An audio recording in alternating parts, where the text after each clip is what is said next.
Just me, you know how like somebody you angry at a kid.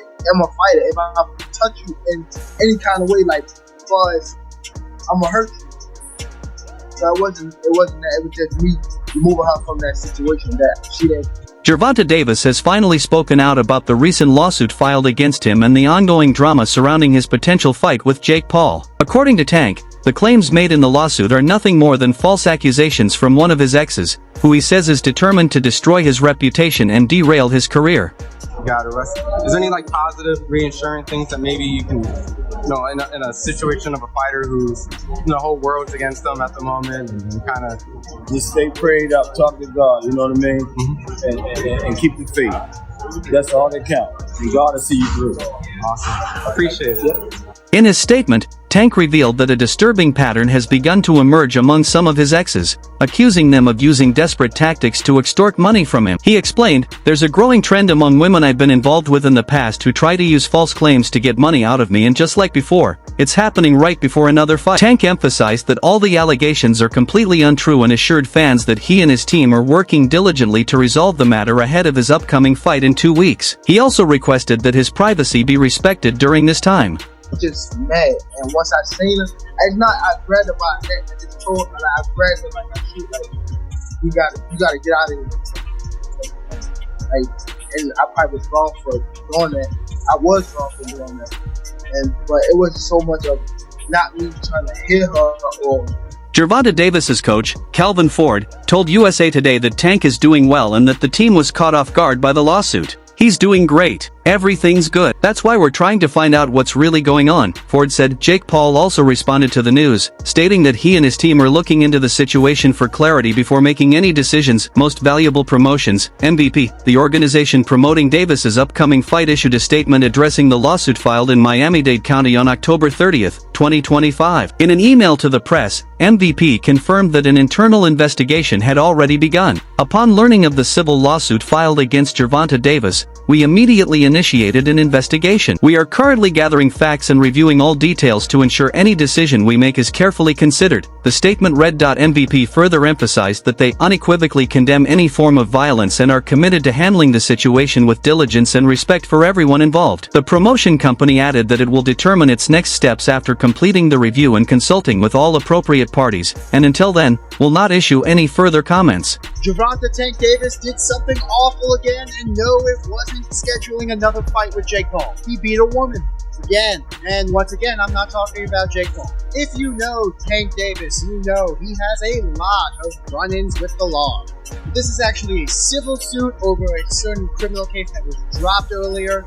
The lawsuit, filed on October 30th by Gervonta Davis's former girlfriend, Courtney Russell, accuses the boxer of battery, aggravated battery, false imprisonment, kidnapping, and intentional infliction of emotional distress. According to court documents, Russell, who worked as a VIP cocktail waitress at a Miami gentlemen's club called Tootsie's, alleges that on October 27th, Davis entered the club around 4:15 a.m. and violently attacked her. She claims Davis choked, grabbed, and dragged her through the kitchen stairwell and back exit before allegedly assaulting her again in the parking garage. Russell also asserts that she had been in a private relationship with Davis for 5 months and that the violence was not an isolated incident. In her statement, she accuses him of repeatedly choking and beating her, as well as threatening to kill her on 2 separate occasions.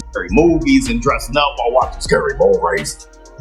And lo and behold, breaking news. I just saw this here thanks to my agent Neville, who sent me this.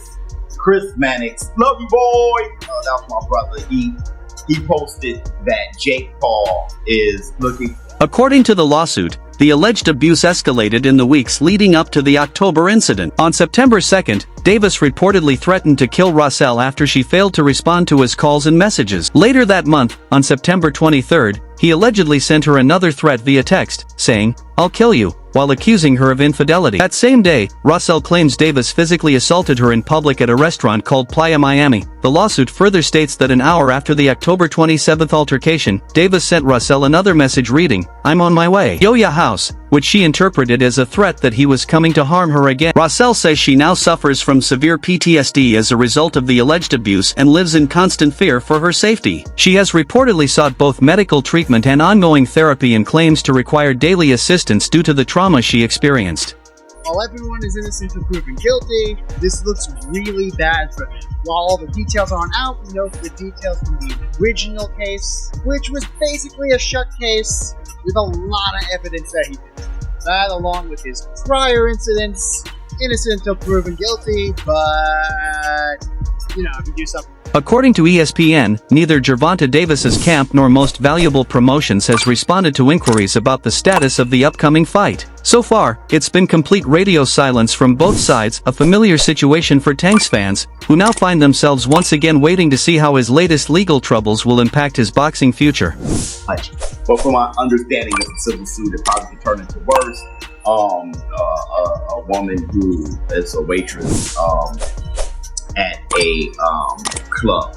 So I don't know all the details. You guys check the details, but according to a report by Sports Illustrated's Chris Mannix, Jake Paul's team is now actively searching for a replacement opponent for the November 14th fight card. Mannix announced the development on X, noting that Davis's recurring legal troubles have once again disrupted plans. This situation stands in sharp contrast to what the WBA lightweight champion recently said about his improved mental health just days ago. The ongoing case could carry serious consequences for Davis, both personally and professionally, and may put the highly anticipated Paul vs. Tank showdown in jeopardy.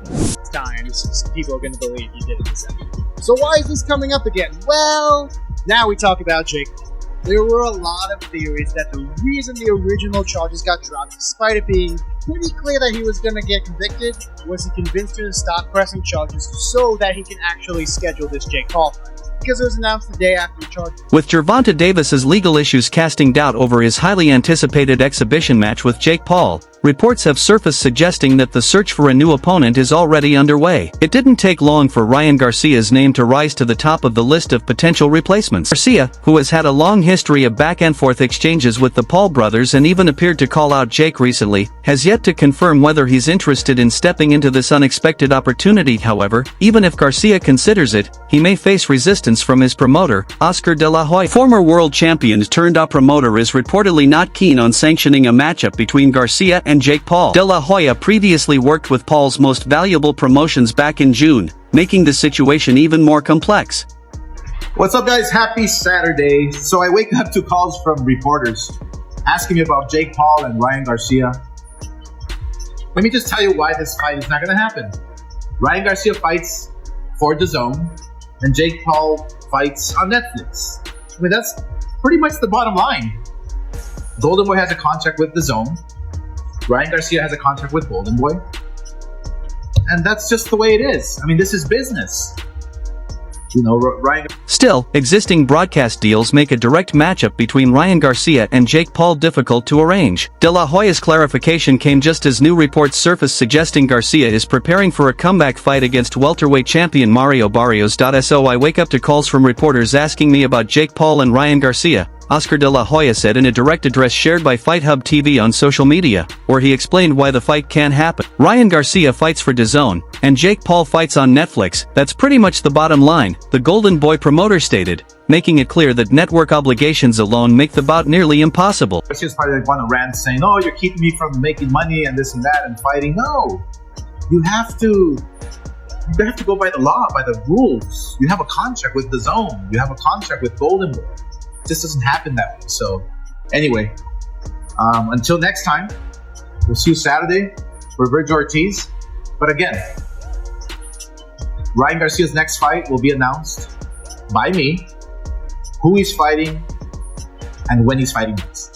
Anticipating a strong reaction from Ryan Garcia, Oscar De La Hoya took a moment to explain the business realities behind the situation. Golden Boy has a contract with DAZN, and Ryan Garcia has a contract with Golden Boy. That's just how it is, he stated. This is business. Ryan's probably going to rant, saying I'm keeping him from making money or from fighting. But that's not true. You have to follow the law and the rules, De La Hoya emphasized. The boundaries are clear. A DAZN and Netflix crossover simply isn't possible. Aware that this revelation might disappoint fans. What was your take on the Jake Paul Mike Tyson fight? What was your opinion on that? It's alright.